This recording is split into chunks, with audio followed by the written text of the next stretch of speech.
Hallowed Be Thy Name, a tale of Alcatraz. The cold stone walls of Alcatraz prison had always whispered of death.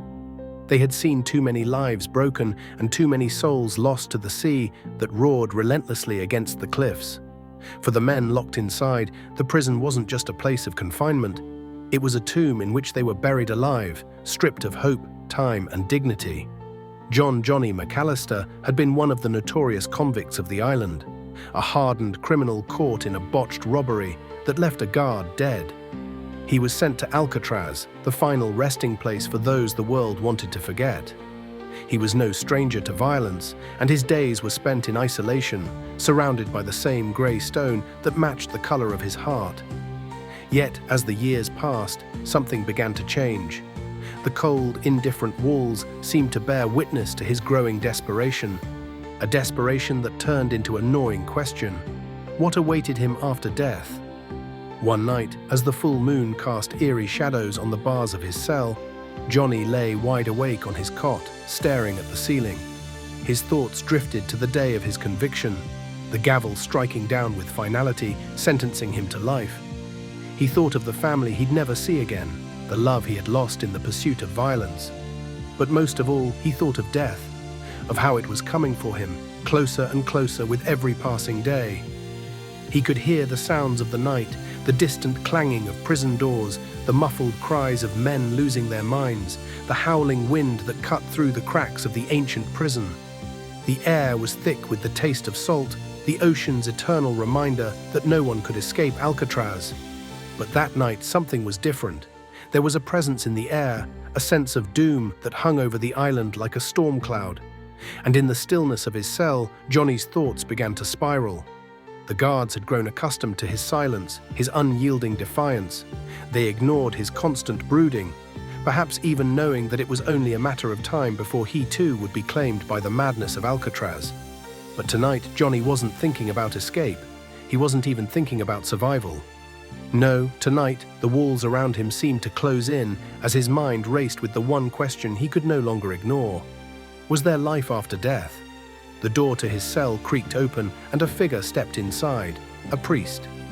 Father O'Malley, a man whose visits Johnny had always resisted, now stood at the threshold. His face was as weathered as the walls of the prison, and his eyes held a deep sadness that Johnny couldn't ignore. "You're in a dark place, Johnny," Father O'Malley said softly, his voice a whisper against the roar of the wind outside.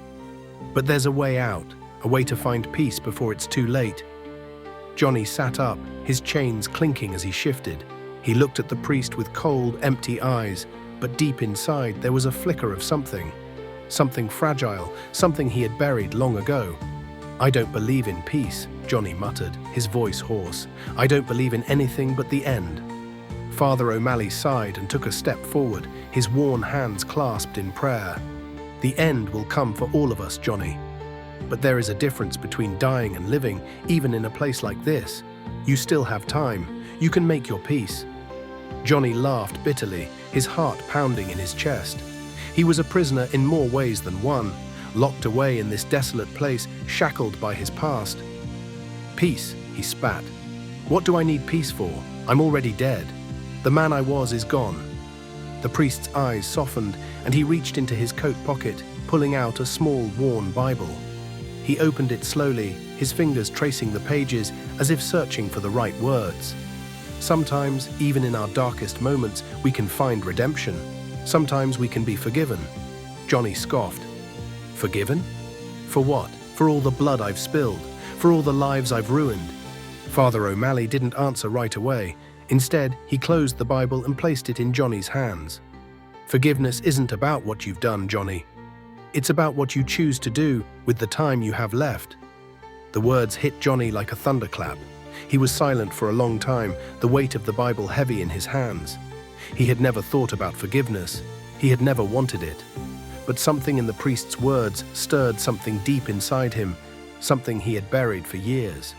He had spent so much time running from his own sins, running from the truth. But now, standing on the edge of his own death, the truth felt unavoidable. The guard's footsteps echoed down the hall, signaling the end of the priest's visit. Father O'Malley stood up, preparing to leave. Johnny clutched the Bible tighter, his mind racing.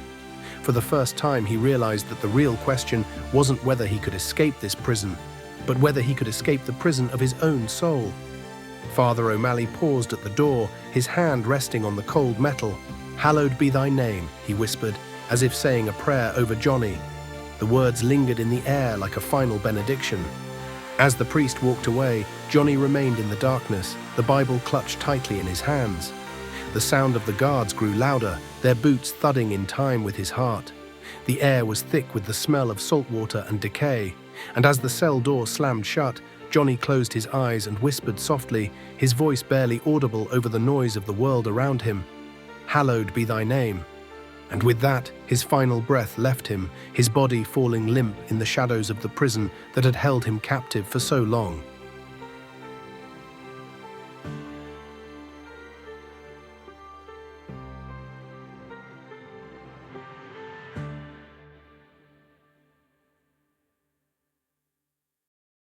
Pigs and Wings, Part 1. The sky over the fields was a dull grey, heavy with the promise of rain. Sarah stood by the old wooden fence, her boots sinking slightly into the damp earth. In the distance, the farm's pigs wandered aimlessly, their pink hides muted under the overcast sky. She watched them move, feeling an odd pang of envy at their simple existence. It had been weeks since she'd seen Jack. He had left one morning without a word, just a note scrawled on a scrap of paper. "I can't do this anymore." Since then, the farm had grown quieter, the days heavier. But the nights, those were the worst. The wind howled through the empty house, whispering things she didn't want to hear. She leaned against the fence, her fingers tracing the grooves in the wood, and stared at the pigs. One of them, a particularly large one, looked back. Its gaze was strange, almost calculating. Sarah shivered, though the air wasn't cold.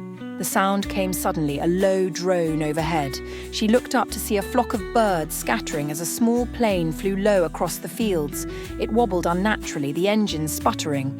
Before she could react, the plane dipped and crashed into the far side of the farm. Flames erupted, and the pigs scattered in panic. All except one, the large one. It turned its head slowly to Sarah and seemed to grin.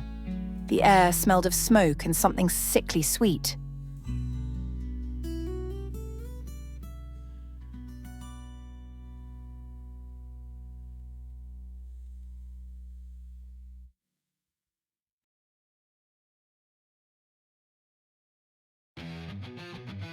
Enter the AI Sandman. In the neon-drenched underbelly of Neo-Tokyo, where towering holograms cast fractured shadows across the rain-slick streets, Elijah made his trade as a dream smuggler. In the cyberpunk dystopia of 2089, dreams were no longer sacred. They were commodities, harvested and sold like data streams. The Sandman Syndicate, a shadowy collective of hackers and neuromancers, dominated the trade.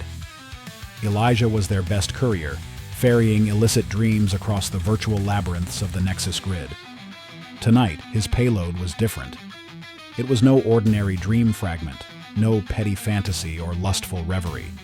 It was a dream core, a self-perpetuating construct that pulsed with impossible energy. Rumors whispered that the dream core could rewrite a mind, locking the dreamer in an endless slumber where nightmares bled into reality.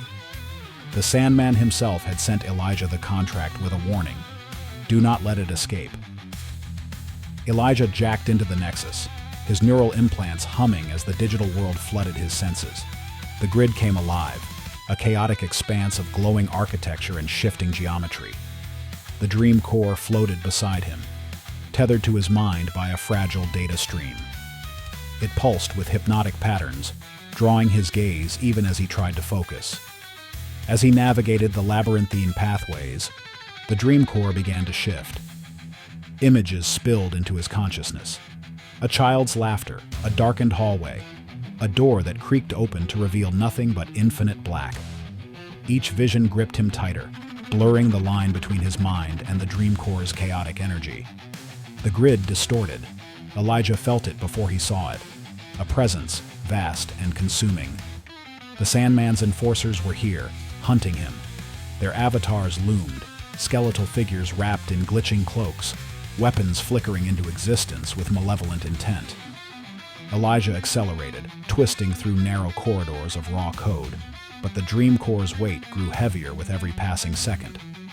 As the enforcers closed in, the Dream Core began to fracture. Its energy seeped into Elijah's neural link, saturating his thoughts. He was no longer running through the grid. He was back in the real world, or so he thought. The streets of Neo-Tokyo stretched endlessly before him, yet they were wrong. Buildings loomed impossibly tall, their walls breathing as though alive. The rain fell upward, a shimmering cascade into the electric heavens. Elijah realized he wasn't in the real world at all. The Dream Core had breached his mind, trapping him in a loop of distorted memories and manufactured fears.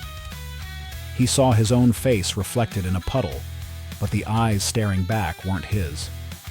The Sandman appeared, his voice a low whisper that resonated through the endless cityscape. Elijah tried to scream, to wake, but the Dream Core's grip was absolute. Each attempt to escape only reset the nightmare, pulling him deeper. In the Nexus, Elijah's body sat motionless, his neural implants sparking faintly. He was lost, forever wandering the shifting dreamscape, a prisoner of the Dream Core. The city continued to churn, oblivious, as the Sandman claimed another soul for his collection.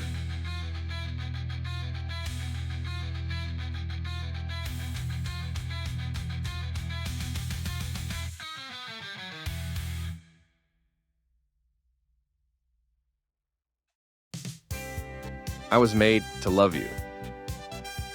The lights of New York shimmered like a kaleidoscope through the raindrops on the windows of Club Nova, the hottest disco dance club in the city. The pulsating bass line of the music inside was so intense that it could be felt out on the street. Inside, the air was electric, the dance floor glowing under multicolored strobes. Bodies moved together in sync, the rhythm of the music pulling everyone into its magnetic grasp. She walked in like a shadow, cutting through the neon haze. Her name was Mia, dark hair cascading over her shoulders, silver sequins catching the club's spinning lights like fragments of a disco ball. Every head turned her way, but she didn't care. She was here for the music, for the way it could make her forget the weight of the city's unyielding pace. On the far side of the room, Daniel nursed a drink, trying to blend into the corner. His friends had dragged him here, insisting that Club Nova was where he'd finally shake off his recent heartbreak. But as soon as he saw Mia, every thought he'd brought into the club vanished. She moved through the crowd like she owned the room, though her gaze stayed distant, as though she didn't care if anyone noticed her. When their eyes met across the crowded dance floor, Daniel felt the breath rush out of him. He didn't hesitate. He crossed the room as if pulled by an invisible string. "Hey," he said, his voice barely audible over the music. She glanced at him with a raised brow, her lips curving into a small, mysterious smile. "Hi, I'm Daniel. Would you like to dance?" Mia studied him for a moment. He was good-looking, in a slightly disheveled boy-next-door way. There was something sincere in his tone, a rarity in places like this. "Sure," she said. The music shifted, transitioning to a slower, sultrier beat. Daniel took her hand and led her to the middle of the dance floor. Their bodies moved together, tentative at first, but soon in perfect harmony. The crowd seemed to melt away, leaving just the two of them in the center of the pulsing light. "You're good at this," Mia said, her voice smooth as velvet. "Only because you make it easy," Daniel replied, his eyes locked on hers. He was falling hard, faster than he could control. Every step, every turn, felt like it was meant to be. In that moment, Daniel was certain of one thing. "You were made to dance with me," he said, his voice low but firm. Mia froze, her rhythm faltering. She looked at him, her expression unreadable. For a moment, he thought she might smile, might say something to validate the wild hope swelling inside him. Instead, she shook her head. "Don't say that." "Why not?" "It's true," Daniel said, leaning closer. He could feel her warmth, the faint scent of her perfume mixing with the air thick with sweat and anticipation. "I've never felt this way about anyone. There's something here, between us. You feel it too. I know you do." Mia stepped back, breaking the connection. The music swelled around them, but suddenly the magic of the moment seemed to evaporate. "I don't do this," she said, her voice steady but tinged with regret. "Do what?" Daniel asked, his heart pounding. "Get involved. Not with strangers, not like this." "But it's not like that," he insisted, desperation creeping into his voice. "This isn't just some random meeting. We connected. You can't deny that." Mia sighed, glancing around the room as if searching for an escape. The glow of the disco lights painted her face in shifting hues, but her eyes were shadowed, distant. "It's just a dance, Daniel. That's all it was. Nothing more." She turned and began to walk away. He reached for her arm, but she pulled free, disappearing into the crowd like a wisp of smoke. For a moment, Daniel stood frozen in the middle of the dance floor, the music pounding in his ears like the echo of his own heartbeat. How could she just leave? How could she walk away from what had felt so real? He pushed through the throng of dancers, scanning the room for her. But Mia was gone, swallowed by the darkness that lurked at the edges of the club's neon glow. Outside, the rain had turned into a drizzle, the streets shimmering under the glow of streetlights. Daniel stumbled out of the club, his mind racing. He replayed every second of their dance, every word she'd said, searching for some clue, some mistake he could fix. But she was gone.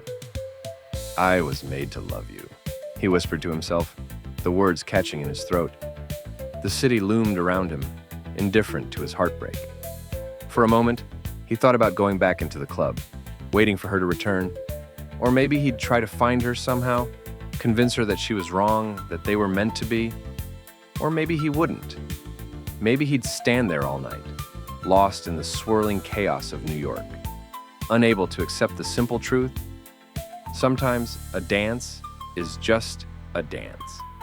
And sometimes love is nothing more than a fleeting moment under the spinning lights of a disco ball. But as the rain began to fall harder, drenching him in cold reality, Daniel knew one thing for sure. He wasn't ready to let her go. Not yet.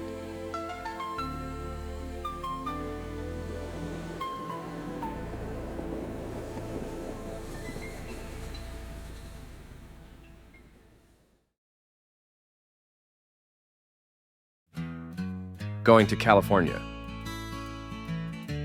The sun dipped low over the Pacific, casting a golden glow across the rolling waves. Sam adjusted his backpack and stepped off the bus into the small coastal town. The sign above the station read, "Welcome to California." Its faded letters a testament to years of salt and sun. Sam had come here chasing a dream, or more accurately, the idea of a dream. A girl with flowers in her hair and laughter that echoed like wind chimes.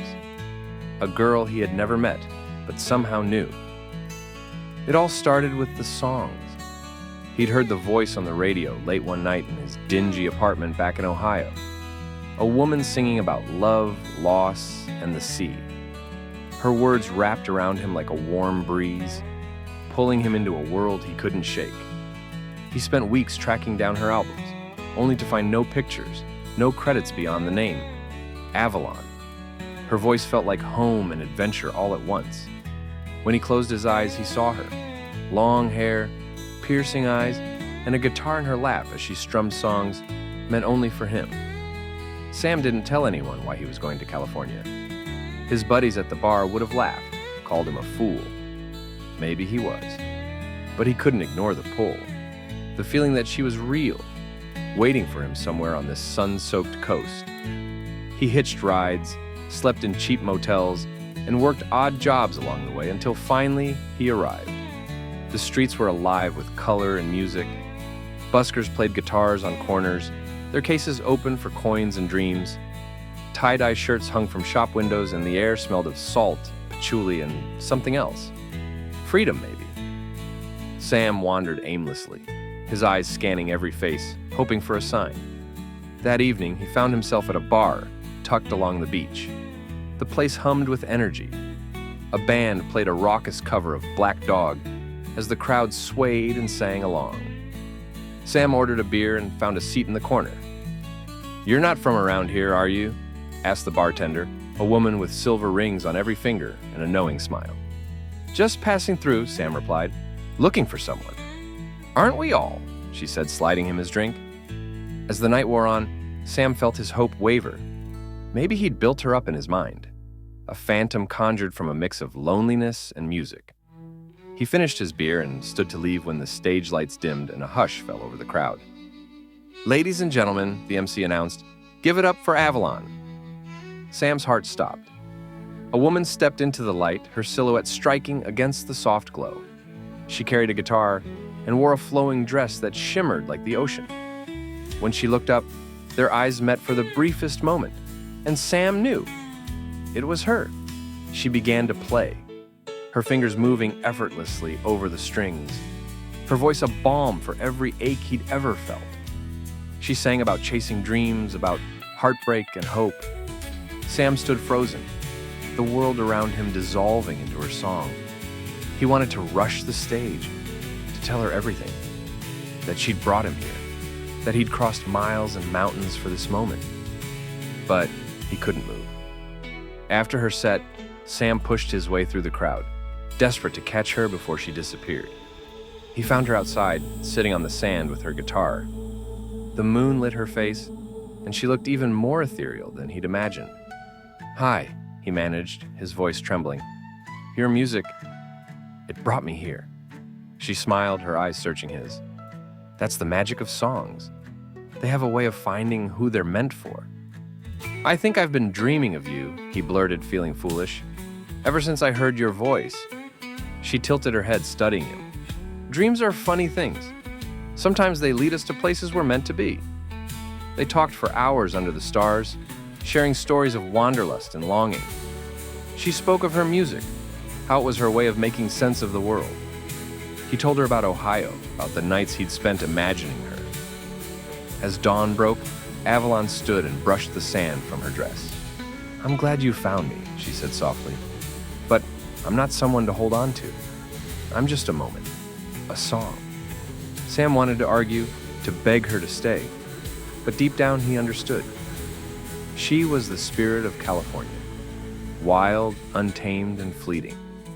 She kissed his cheek, her lips as soft as her voice, and walked away, leaving him with the memory of her song and the crash of the waves. Sam stayed on the beach, watching the sun rise over the Pacific. He hadn't found what he was looking for, but he'd found something else: the courage to dream and the beauty of letting go. As he stood to leave, he swore he heard her laughter on the wind, carrying him back home.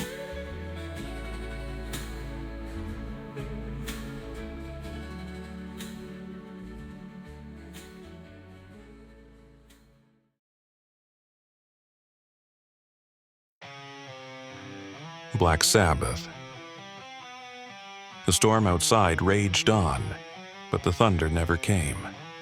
Lightning ripped across the sky, illuminating the gnarled silhouette of the old mansion Oswald now called home. He clutched a tattered leather-bound book in his trembling hands. It was a mistake to take it. He knew that now. The strange symbols on its cover seemed to pulse under his fingers, as if alive. Oswald glanced around the dim room. The ancient stone fireplace, dormant for years, suddenly roared to life, casting flickering shadows that danced like mocking specters on the walls.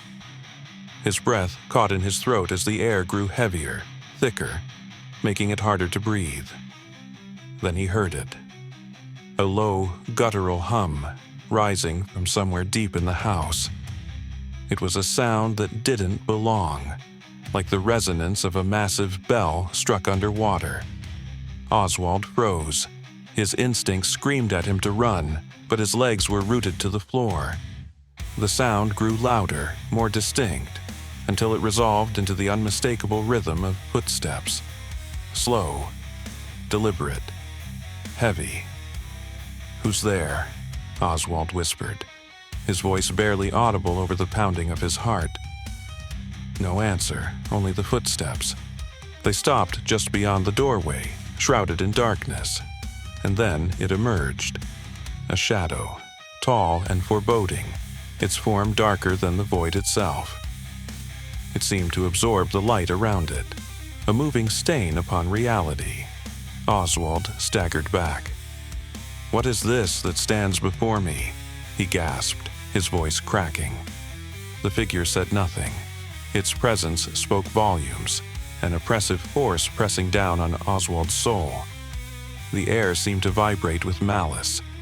Then, in a voice that was not a voice, more like the sound of the wind tearing through a desolate canyon, it spoke. "You summoned me." Oswald shook his head violently.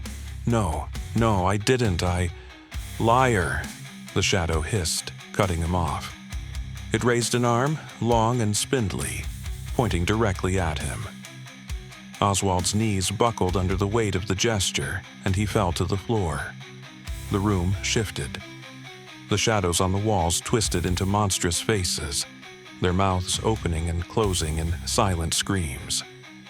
Flames erupted from the fireplace, their light illuminating words scrawled on the walls in a language Oswald couldn't understand. "You read the words," the shadow continued. "You opened the door. Now you will see." The room dissolved into a vortex of light and fire. Oswald screamed as visions assaulted him, twisting landscapes of molten rock, skies filled with swirling ash, and rivers of blood that carved paths through endless darkness. The figure in black stood beside him, silent, watching. "This is your future," it whispered. "This is what you chose." Oswald tried to deny it, but the memories came flooding back. The night he had stolen the book, the curiosity that drove him to decipher its strange, forbidden text, the words he had spoken aloud, thinking them meaningless. "Please, no, I didn't mean to," he cried. But the figure only laughed. The sound was deafening, like the groaning of the earth splitting apart. "You begged for power. You begged for answers. Now you will pay." The ground beneath Oswald cracked, glowing with an otherworldly red light. He clawed at the floor, trying to escape the widening chasm, but there was nowhere to go. The figure loomed over him, its outstretched hand reaching closer. "Oh, no, please, God, help me," Oswald screamed, tears streaming down his face. He felt the heat of the abyss rising, pulling him down, and then silence. The figure paused, its head tilted slightly as if considering something. "God?" it repeated, mocking. "You called for me. Your God will not answer." With a single motion, it plunged its hand into Oswald's chest. He felt a searing pain as his vision faded, the flames and shadows consuming him. When the villagers found the old mansion the next day, they discovered nothing but ashes where the house had stood. Among the ruins was a single, untouched object, a tattered leather-bound book, its pages blank. But as one curious soul reached out to pick it up, faint words began to appear, glowing red. "You summoned me."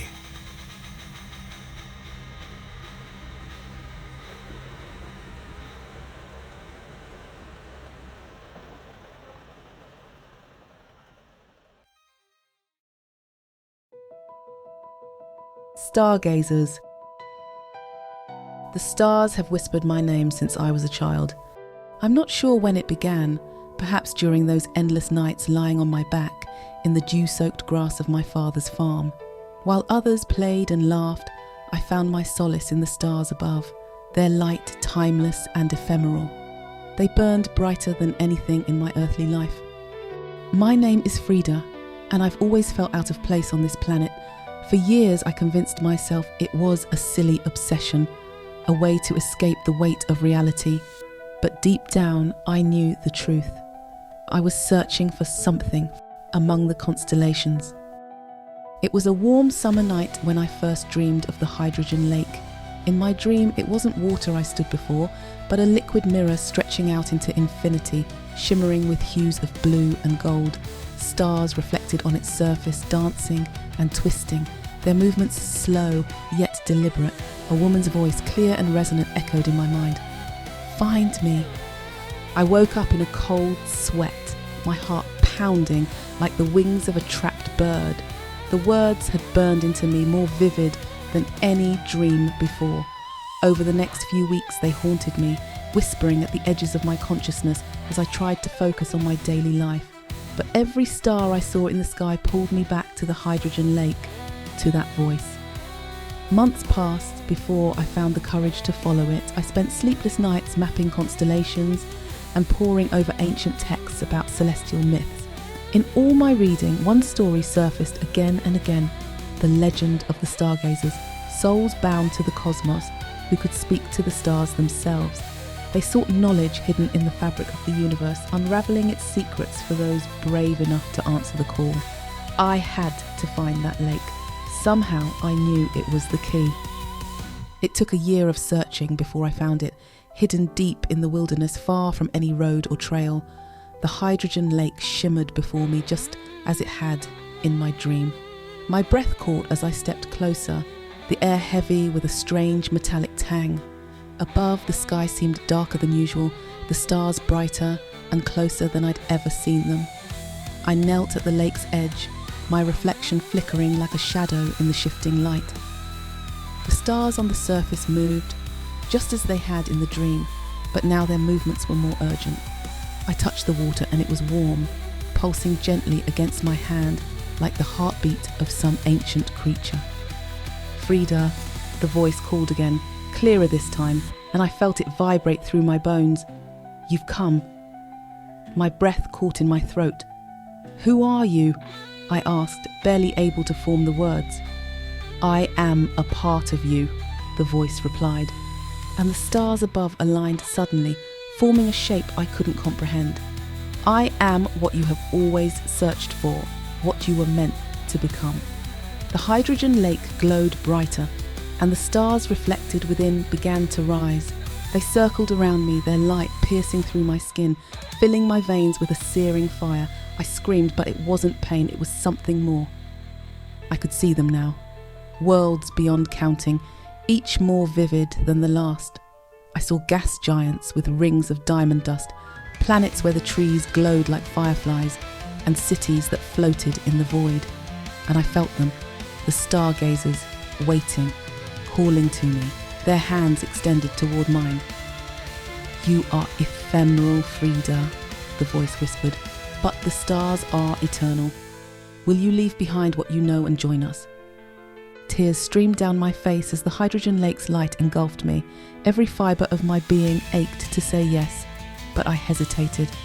I thought of the life I would abandon, the people I loved, the fleeting beauty of Earth. But I realised then that I had never belonged there. My life had always been a prologue to this moment. Yes, I whispered, my voice shaking, and the stars consumed me. The last thing I saw before my vision dissolved was my reflection in the lake. It smiled at me, shimmering with starlight before fading into nothingness. I am Frida, but not as I was. I am more now, a fragment of eternity. My body dissolved into light, my soul scattered across the cosmos.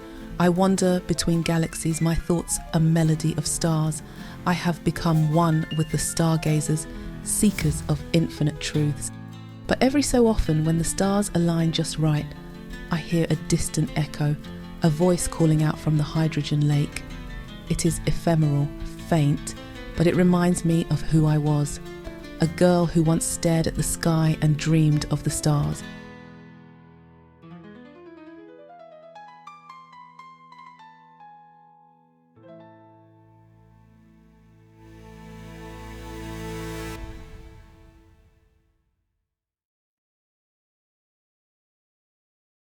The Emptiness Machine. The first time I heard the term Emptiness Machine, I thought it was absurd. Machines weren't supposed to make you feel things or take feelings away. But here I am, 10 years later, staring into the dim, metallic maw of the thing that has hollowed me out. It started with my brother, Jack. We were close, once. Though close feels like a hollow word now, a lie I tell myself to stay tethered to who I used to be. Jack was the kind of person who made you feel like you mattered, even when you didn't. He was good at that, at filling spaces with laughter and presence. I guess that's why his absence was so suffocating. I remember the night it happened. It was cold, the kind of cold that feels like it seeps through your skin and curls around your ribs. Jack had been out late, chasing something. Freedom, love, or maybe just the next high. I never asked. He came back stumbling, his hoodie damp with sweat and the smell of rain. His eyes looked glassy, distant. "I think I found it," he said, his voice trembling like an old record skipping. "What?" I asked, already weary of his riddles. "The machine." That was the first time he mentioned it. He wouldn't stop talking about it after that night. It became an obsession, a dark fixation that pulled him further and further away. He said it could strip away everything that weighed you down. Grief, pain, memories. I should have known then that he was already too far gone. But I didn't. I thought I could save him. I visit Jack's old room sometimes, though I can't stand to touch anything. It's frozen in time, the bed unmade, posters curling off the walls, a stale smell of decay, mingling with the faintest hint of his cologne. There's a box under his bed I can't bring myself to open. It might hold answers, or it might just be full of junk. Either way, I don't want to know. The night he disappeared, he left a note. It was scrawled hastily, barely legible. "I'm going to find myself." It was ironic in a way that wasn't funny. He didn't find himself. He found the machine. The first time I saw it, it didn't look like much. Just a rusted relic of something half forgotten. It sat in a derelict warehouse on the edge of town, surrounded by empty cans and the kind of graffiti that didn't feel like art.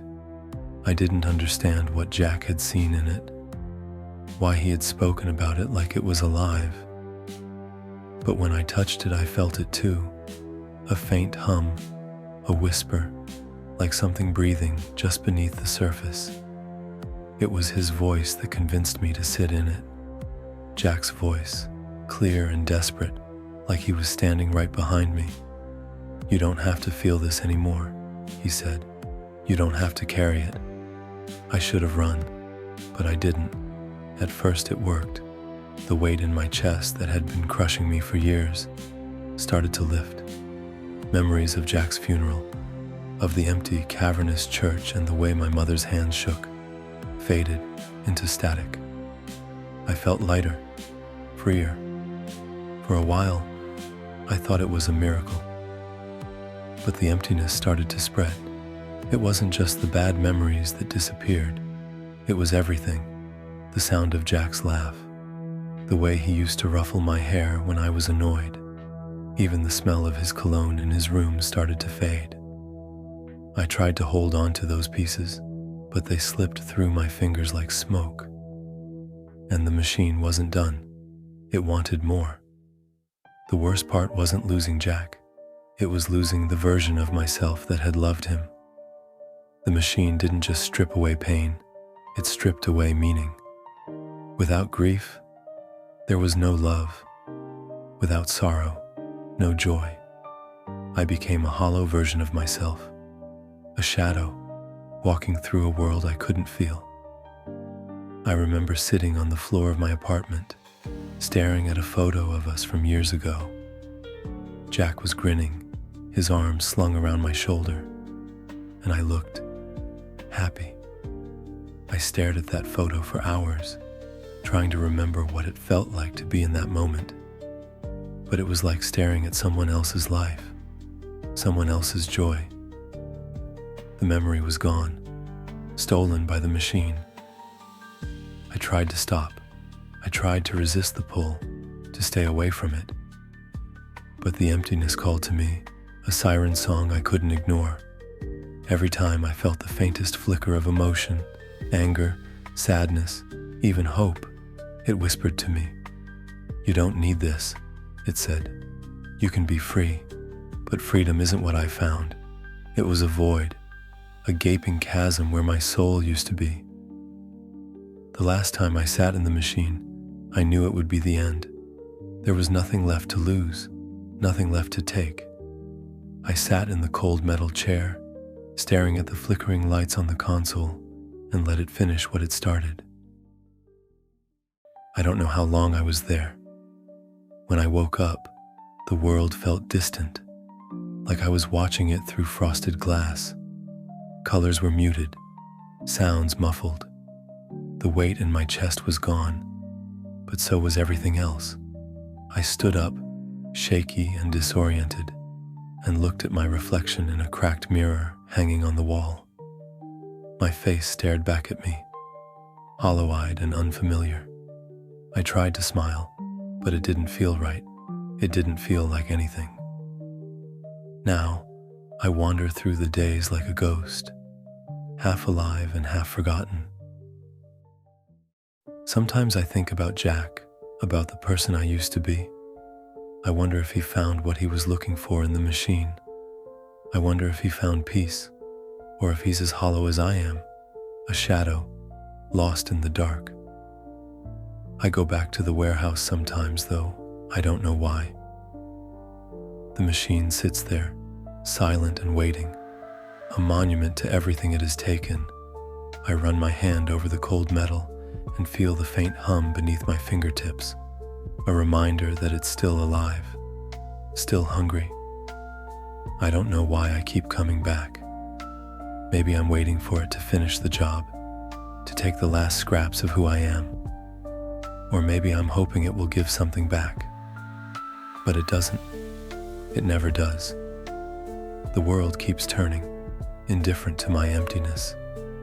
People move on, live their lives, love and lose and laugh.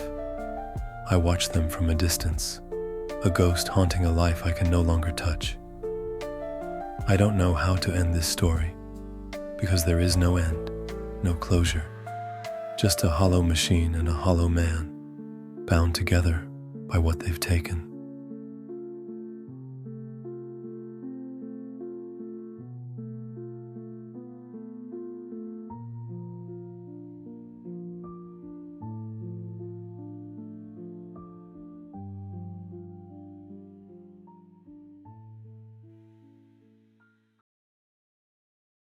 The Mean Life of Mr. Mustard. In the heart of Liverpool, where the cobbled streets glistened with the remnants of a morning drizzle, lived Ernie Mustard.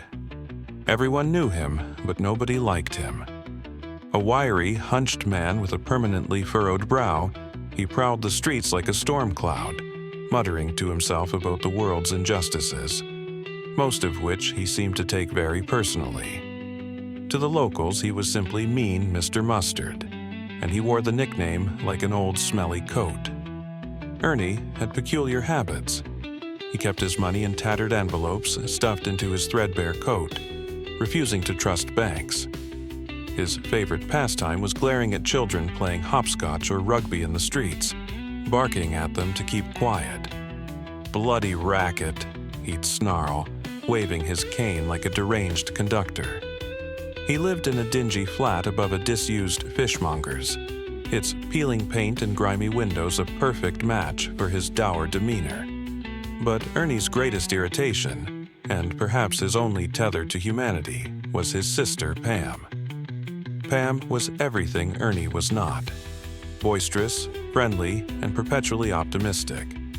A larger-than-life woman with a thick Scouse accent and a penchant for leopard print everything, she'd stride through the neighborhood with her head held high, utterly unbothered by her brother's disdain for life. "Ernie, you can't just go about yelling at kids all day," she'd chide, barging into his flat without knocking. "People are talking, you know. They say you've gone funny in the head." "Let 'em talk," Ernie would retort, his voice as gravelly as the Mersey docks. "What do I care? They're all daft, every last one of them." Pam would roll her eyes, toss a biscuit onto his cluttered table, and remind him that life wasn't all bad.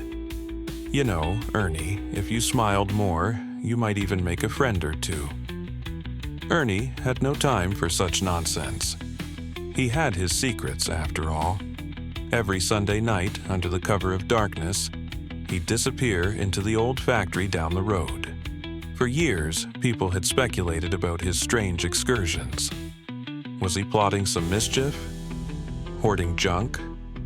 Pam, of course, was determined to get to the bottom of it. One fateful evening, she followed him. Slipping through the factory door, Pam discovered a shocking scene. Stacks of money, more cash than she'd ever seen in her life, piled high in an old storage room. And there was Ernie, counting it all with a calculator older than she was. "Ernie, what in heaven's name is this?" He jumped, nearly toppling a tower of 50-pound notes. "Pam, you daft cow! You weren't supposed to see this?" As it turned out, Ernie wasn't just hoarding his pennies. He'd been secretly running a lottery syndicate for years, taking bets from the neighborhood's pub patrons and raking in the winnings. He'd never spent a penny, of course. "Why waste it?" he grumbled. "Money's only good if you've got it." Pam stared at him, half shocked and half amused. "You're sitting on a fortune, Ernie, and for what?" Ernie scowled. "Because then, I'm richer than all of them, that's why." Pam laughed so hard she nearly cried. "Well, there you go. Baby, you're a rich man."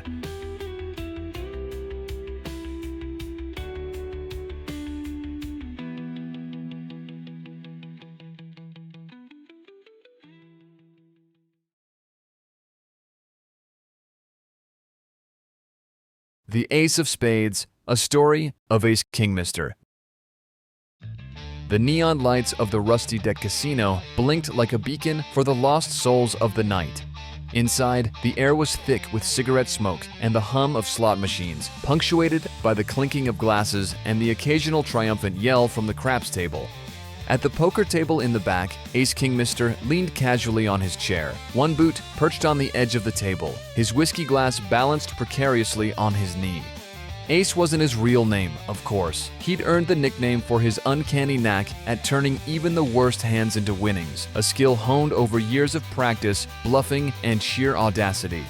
His luck, however, was as much a curse as it was a gift. It kept him coming back, kept him tethered to the felt-lined tables and the siren song of shuffled cards. Tonight, Ace was in rare form. His grin stretched ear to ear, and his black leather jacket glinted under the flickering light. Across from him sat Benny Two Shoes Gutierrez, a man with more debt than dignity and a look of mounting despair.